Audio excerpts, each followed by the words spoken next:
And welcome back to episode 24 of the Quiet Man series. It's headlined Right or Wrong, Good or Bad, and Mind the Gap. Now, what on earth does that mean? The best way to illustrate it is to start with a story. Chinese village, years and years and years ago. A young lad, the son of one of the village elders, falls out of a tree, breaks his leg. Neighbours come up to the village elder and go, "Oh, that's such bad luck." And the village elder turns round, "Right or wrong, good or bad, who knows?" Next day, Chinese warlord and his warrior band come to the village. They're there to round up, conscript all the young men to fight alongside them. They can't take the village elder's son because he's got a broken leg. Villagers run up to him afterwards. "Oh man, you're so lucky." He said, "Right or wrong, good or bad, lucky or unlucky, who knows?" The gist of it is, when we look at things, we're humans. We ascribe values. We ascribe labels to things. We give them the labels good or bad, right or wrong. It's just a human construct at the end of the day. So just be aware of the labels and start to differentiate and think, is that really good? Is that really bad? In the scheme of things, it might not matter an iota. It's a very refreshing stance to take, I can tell you. It might be a tad irritating for some folk too. Remember the story of this delinquent being in front of the judge one day, and the judge turned around to the delinquent and said, "Why did you stab him?" And the delinquent said, "Because he looked at me funny." The judge was talking about all these cases of people that had no cognitive processes going on. They just reacted to things, and as a consequence, they ended up getting into trouble and getting sent down. The gist of the story, though, was civilization is in the gap between what's called stimulus and response. A stimulus comes in, a reaction goes out. Stimulus comes into my world, I have that reaction. Stimulus comes into your world, you might have that reaction or that reaction, because here is where we make the decisions between stimulus and response. Now, conscious thinking is there, but what does that conscious thinking have to go through? When a stimulus comes in, there's an awful lot going on in here before that reaction goes out there. And in the book, I've broken that down into a model called Mind the Gap. If you want to do something different, something comes in, something goes out. A lot of things are hardwired. If you want to make the difference, you have to go internally into your inner self. You have to activate your sense of will. When you activate your sense of will, you can make a different choice. If you make a different choice, you will come up with a different decision.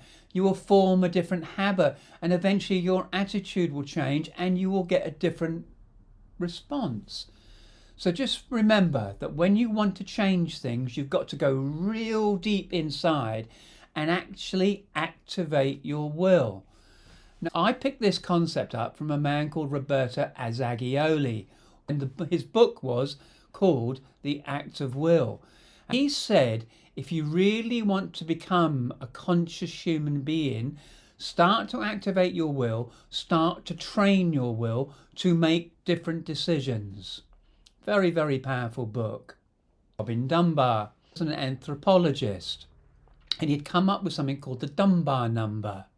Primates, apes, have the ability to groom each other one to one. And as a consequence, the troop of chimpanzees will get to about the size of 50 before it splinters. What it is the social hierarchy and the social networks are all done one to one with, I scratch your back, you scratch my back. I pick that flea out, you pick that flea out. In other words, it's mutual one-to-one grooming. And the size of the primate group gets to a maximum of 50 because apes have instinctively learned is that above 50 you start to get what's called freeloaders on the system. These are apes that actually just take and don't give, called freeloaders. And if there's more than 50, they get hidden. 50 is about the maximum size, and they get shown up for what they are, as being freeloaders. Robin Dunbar's hypothesis is that we as humans, we don't groom people one-to-one through touch and sensation and scratching and picking fleas out of our fur. We do it through conversation. We do it through communication. And what it is we have the ability as humans to hold an audience in our immediate vicinity, and it's 3-to-1. In a conversational setting, I can hold the attention of 3 people with my conversation. If somebody else comes in, suddenly it's a little bit too much and the group splinters. Next time you're at a party, watch it. Watch this play out. You've got 3 people in a conversation, a 4th person joins, then another person joins. The group will split 3 and 2. Guaranteed, every time. Just watch this in action. And so what it is as humans, we have the ability to groom 3 times as many people. So therefore, our group size, our tribe size, our troop size is actually 3 times that of primates. It's 150. And if you go back and look through all your close relationships, guarantee you've got about 150 people maximum in 1 or 2 shells removed from your immediate family grouping or your immediate work grouping. And it's called the Dunbar number, 150. Test it out yourselves right now. Get a piece of paper and write down how many people do you actually have close relationships with. I can guarantee it won't be more than 150. In the last couple of episodes, you will have picked up that I was writing a book which came out called The A to Z of Positive Thinking. And I'd been tramping around the streets, going to bookshops and gift shops, and slowly the book was getting out there. One day I received a letter out of the blue, and it was from a woman called Constance. And this is what she had to say. You must carry on your work, Neil. Your book is food for thought for the hungry, fulfilling a great need. I put that letter down and I went, wow. To me, that was a terrific affirmation that the book was working and people were valuing it. And something like that just really fills the sails. It gave me an incredible feeling of well-being and enthusiasm that I was going to carry on with my work. I was going to carry on ploughing my path. I was going to carry on walking that knife edge of insecurity because I know I'm moving towards something. Carry on with me by returning to these episodes and you will see that story slowly but surely unfold.